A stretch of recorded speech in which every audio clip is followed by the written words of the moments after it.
ತನಿಖೆಗೆ ಆದೇಶವನ್ನ ಕೊಟ್ಟಿದ್ದಾರೆ ಅಂದ ತಕ್ಷಣ ತಪ್ಪು ಮಾಡಿದ್ದಾರೆ ಅಂತ ಅರ್ಥ ಅಲ್ಲ. ಮೊದಲನೇದಾಗಿ ರಾಜ್ಯದ ಜನ ಗಮನಿಸಬೇಕು, ಅಲ್ಲಿ ಸಿದ್ದರಾಮಯ್ಯ ಅವರ ಒಂದೇ ಒಂದು ಸಿಗ್ನೇಚರ್ ಯಾವ ಡಾಕ್ಯುಮೆಂಟ್ಗಳ ಮೇಲೂ ಇಲ್ಲ. ಬಿಜೆಪಿ ಪ್ರತಿ ಸರಿನೂ ಅಷ್ಟೇ, ಯಾವ ರಾಜ್ಯದಲ್ಲಿ ಕಾಂಗ್ರೆಸ್ ಮೇಲ್ ಬರ್ತಿದೆ ಅಂತ ಕಾಣಿಸುತ್ತೋ, ಬಿಜೆಪಿಗೆ ವಿರುದ್ಧ ಇರೋ ಪಕ್ಷಗಳು ಮೇಲ್ ಬರ್ತಾ ಇದೆ ಅಂತ ಕಾಣಿಸುತ್ತೋ, ಅಲ್ಲೆಲ್ಲ ಇವ್ರ ಕೈ ಏನು ಕಿತ್ಕೊಳಕ್ ಆಗಲ್ಲ, ಏನು ಇವ್ರಿಗೆ ದಬಕ್ಕಾಗಲ್ಲ, ಇವ್ರಿಗೇನು ಪಕ್ಷನ ಬೆಳೆಸ್ಕೊಳಕ್ ಆಗಲ್ಲ, ಅಥವಾ ಇವ್ರ ಸರ್ಕಾರ ಇದ್ದಾಗ ಒಳ್ಳೆ ಆಡಳಿತಾನು ಕೊಡಕ್ಕಾಗಲ್ಲ.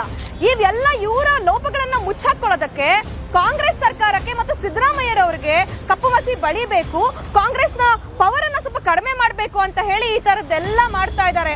ಗವರ್ನರ್ಗೆ ಒಂದು ಘನತೆ ಇರುತ್ತೆ, ಗವರ್ನರ್ ಪೋಸ್ಟ್ ಒಂದು ಗೌರವ ಇದೆ, ಅದನ್ನ ಕಳೆದು ಹಾಕಿ ಇವರು ಬಿಜೆಪಿ ಏಜೆಂಟ್ ತರ, ಗವರ್ನರ್ RSS ಏಜೆಂಟ್ ತರ ಏನ್ ಬಿಹೇವ್ ಮಾಡ್ತಾ ಇದ್ದಾರೆ.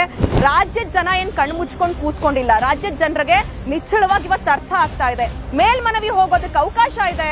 ಸಿದ್ದರಾಮಯ್ಯ ಅವರು ಕೂಡ ಕಾನೂನು ತಜ್ಞರು, ಕಾನೂನನ್ನ ತಿಳ್ಕೊಂಡಿರುವಂತವ್ರು, ಓದಿರುವಂತವ್ರು, ಅವ್ರಿಗೆ ಗೊತ್ತಿದೆ. ಜೊತೆಗೆ ಇಡೀ ರಾಜ್ಯದ ಜನ, ಇಡೀ ರಾಜ್ಯದ ನಮ್ಮಂತ ಹೆಣ್ಮಕ್ಳು ಸಿದ್ದರಾಮಯ್ಯ ಅವ್ರ ಜೊತೆ ಇದ್ದಾರೆ. ಇವತ್ತು ಉಚಿತವಾಗಿ ಏನು ಶಿಕ್ಷಣವನ್ನ ಕೊಡೋದಾಗಿರ್ಬೋದು, ಉಚಿತವಾಗಿ ಬಸ್ಗಳಲ್ಲಿ ಪ್ರಯಾಣ ಮಾಡ್ತಾ ಇರೋದಾಗಿರ್ಬೋದು, 2,000 ರೂಪಾಯಿ ಗೃಹಲಕ್ಷ್ಮಿ ಹಣವನ್ನ ಕೊಡ್ತಾ ಇರೋದಾಗಿರ್ಬೋದು, ಇವೆಲ್ಲವೂ ಕೂಡ ರಾಜ್ಯದ ಜನರಲ್ಲಿ ಇನ್ನೊಂದು 50 ವರ್ಷ ಕಾಂಗ್ರೆಸ್ ಸರ್ಕಾರನೇ ಇರ್ಲಪ್ಪ ಅನ್ನುವಂತ ಮನಸ್ಥಿತಿ ಬಂದಿದೆ. ಈ ಮನಸ್ಥಿತಿಯನ್ನ ಏನಾದ್ರೂ ಮಾಡಿ ಹೊಡೆದಾಕ್ಬೇಕು ಅನ್ನುವಂತ ಭಯಕ್ಕೆ ಬಿಜೆಪಿ ಇವೆಲ್ಲ ಹುನ್ನಾರ ಮಾಡ್ತಾ ಇದೆ. ಒಂದು ಅರ್ಥ ಮಾಡ್ಕೊಳ್ಬೇಕಾಗಿದೆ, ತನಿಖೆಗೆ ಕೊಡೋದು ಅಂತ ಹೇಳಿದ್ರೆ ತಪ್ಪು ಮಾಡಿದ್ದಾರೆ ಅಂತ ಅಲ್ಲ, ಬರೀ ತನಿಖೆ ಕೊಟ್ಟಿದ್ದಾರೆ. ಮೇಲ್ಮನವಿ ಹೋಗೋದಕ್ಕೆ ಅವಕಾಶ ಇದೆ, ಖಂಡಿತವಾಗ್ಲೂ ಮೇಲ್ಮನವಿ ಹೋಗೇ ಹೋಗ್ತೀವಿ, ನ್ಯಾಯ ಸಿಕ್ಕೇ ಸಿಗುತ್ತೆ. ಸಿದ್ದರಾಮಯ್ಯ ಅವ್ರು ಏನೂ ತಪ್ಪು ಮಾಡಿಲ್ಲ ಅನ್ನುವಂಥದ್ದು ಇಡೀ ರಾಜ್ಯದ ಜನರಿಗೆ ಗೊತ್ತಿದೆ. ತನಿಖೆಗೆ ಆದೇಶವನ್ನ ಕೊಟ್ಟಿದ್ದಾರೆ ಅಂದ ತಕ್ಷಣ ತಪ್ಪು ಮಾಡಿದ್ದಾರೆ ಅಂತ ಅರ್ಥ ಅಲ್ಲ. ಮೊದಲನೇದಾಗಿ ರಾಜ್ಯದ ಜನ ಗಮನಿಸಬೇಕು, ಅಲ್ಲಿ ಸಿದ್ದರಾಮಯ್ಯ ಅವರ ಒಂದೇ ಒಂದು ಸಿಗ್ನೇಚರ್ ಯಾವ ಡಾಕ್ಯುಮೆಂಟ್ಗಳ ಮೇಲೂ ಇಲ್ಲ. ಬಿಜೆಪಿ ಪ್ರತಿ ಸರಿನೂ ಅಷ್ಟೇ, ಯಾವ ರಾಜ್ಯದಲ್ಲಿ ಕಾಂಗ್ರೆಸ್ ಮೇಲ್ ಬರ್ತಿದೆ ಅಂತ ಕಾಣಿಸುತ್ತೋ, ಬಿಜೆಪಿಗೆ ವಿರುದ್ಧ ಇರೋ ಪಕ್ಷಗಳು ಮೇಲ್ ಬರ್ತಾ ಇದೆ ಅಂತ ಕಾಣಿಸುತ್ತೋ, ಅಲ್ಲೆಲ್ಲ ಇವ್ರ ಕೈ ಏನು ಕಿತ್ಕೊಳಕ್ ಆಗಲ್ಲ, ಏನು ಇವ್ರಿಗೆ ದಬಕ್ಕಾಗಲ್ಲ, ಇವ್ರಿಗೇನು ಪಕ್ಷನ ಬೆಳೆಸ್ಕೊಳಕ್ ಆಗಲ್ಲ, ಅಥವಾ ಇವ್ರ ಸರ್ಕಾರ ಇದ್ದಾಗ ಒಳ್ಳೆ ಆಡಳಿತಾನು ಕೊಡಕ್ಕಾಗಲ್ಲ. ಇವೆಲ್ಲ ಇವರ ಲೋಪಗಳನ್ನ ಮುಚ್ಚಾಕೊಳ್ಳೋದಕ್ಕೆ ಕಾಂಗ್ರೆಸ್ ಸರ್ಕಾರಕ್ಕೆ ಮತ್ತು ಸಿದ್ದರಾಮಯ್ಯರವರಿಗೆ ಕಪ್ಪು ಮಸಿ ಬಳಿಬೇಕು, ಕಾಂಗ್ರೆಸ್ನ ಪವರ್ ಅನ್ನ ಸ್ವಲ್ಪ ಕಡಿಮೆ ಮಾಡಬೇಕು ಅಂತ ಹೇಳಿ ಈ ತರದ್ದೆಲ್ಲ ಮಾಡ್ತಾ ಇದ್ದಾರೆ.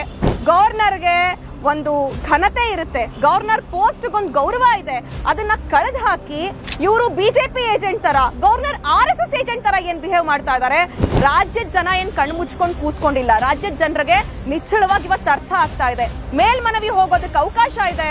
ಸಿದ್ದರಾಮಯ್ಯ ಅವರು ಕೂಡ ಕಾನೂನು ತಜ್ಞರು, ಕಾನೂನನ್ನ ತಿಳ್ಕೊಂಡಿರುವಂತವ್ರು, ಓದಿರುವಂತವ್ರು, ಅವ್ರಿಗೆ ಗೊತ್ತಿದೆ.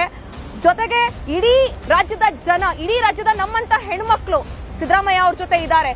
ಇವತ್ತು ಉಚಿತವಾಗಿ ಏನು ಶಿಕ್ಷಣವನ್ನ ಕೊಡೋದಾಗಿರ್ಬೋದು, ಉಚಿತವಾಗಿ ಬಸ್ಗಳಲ್ಲಿ ಪ್ರಯಾಣ ಮಾಡ್ತಾ ಇರೋದಾಗಿರ್ಬೋದು, 2,000 ರೂಪಾಯಿ ಗೃಹಲಕ್ಷ್ಮಿ ಹಣವನ್ನ ಕೊಡ್ತಾ ಇರೋದಾಗಿರ್ಬೋದು, ಇವೆಲ್ಲವೂ ಕೂಡ ರಾಜ್ಯದ ಜನರಲ್ಲಿ ಇನ್ನೊಂದು 50 ವರ್ಷ ಕಾಂಗ್ರೆಸ್ ಸರ್ಕಾರನೇ ಇರ್ಲಪ್ಪ ಅನ್ನುವಂತ ಮನಸ್ಥಿತಿ ಬಂದಿದೆ.